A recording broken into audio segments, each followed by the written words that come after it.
We are not only going to be talking about violence and femicide. Only when some cases occur, then we go quiet until the next, sad loss of life. So Mr. Koyel here at the Gender Commission, they know what they need to do, that we have to make this very sustainable, and we are going to give all the support. In the next few days, we are going to, the President will complete the appointment of a new chair of the Commission with a very clear mandate that we have to seize the moment and make this sustainable, not only when violence happens. We have also agreed that violence is violence. It doesn't have to be gender-based violence. It doesn't have to be violence against women or violence against men or violence against young girls or old women. Violence is violence. It's a matter of fact. Even this terminology of femicide, I think it's just good PR. I think it becomes femicide when it's urban. This is violence, the same we have got violence in the rural areas. And we have got all our early warnings on this issue. When we have got the rape cases, which go unpunished, when we have got FGM, which continue to flourish, when we have got teen pregnancy, that curtails the lives and the future and the hope of our young girls. So we have to confront all this together. As I've said today, things don't go bad. Things start bad.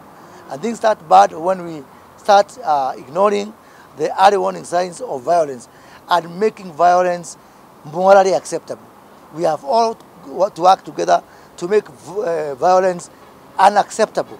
We have come to a culture of socializing ourselves with violence and thinking it's normal.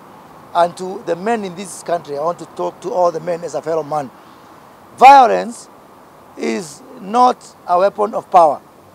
You do not become more powerful than because you are violent. If you get someone who gets power from being violent, it's actually an inferiority complex. It's a sign of inferiority complex.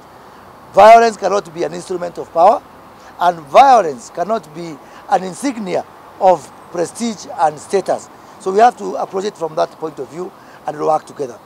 Secondly, we have agreed that even as community does what it needs to do, as government, we are going to have a concerted effort. We are very grateful to the judiciary. They have appointed, they have got 12 special courts to deal with the gender cases. Sadly, we are not taking advantage of these courts.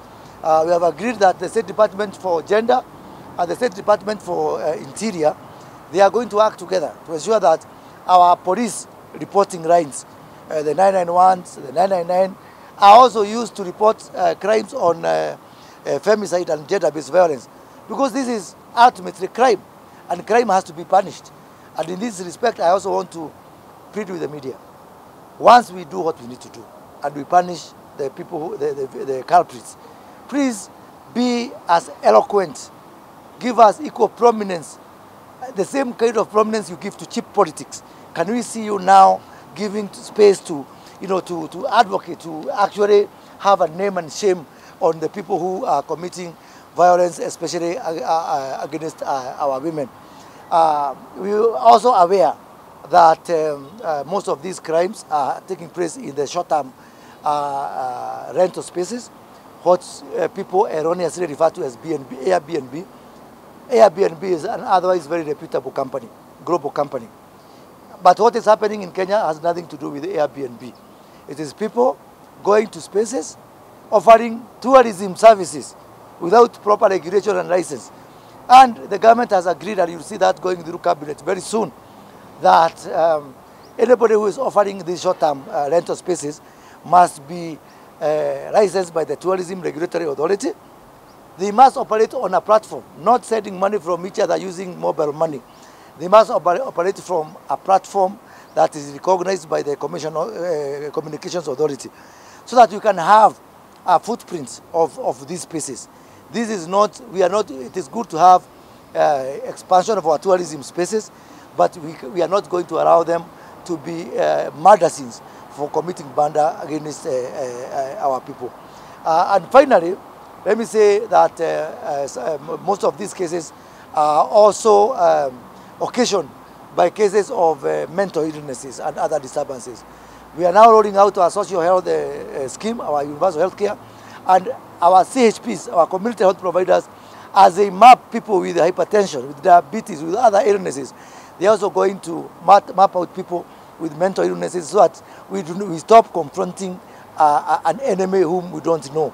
We need to map out these people, and all the chiefs, all the assistant chiefs, all the Nyumba Kumi, they will be held responsible for cases of gender violence that happen within their jurisdiction, because everybody must play their responsibility.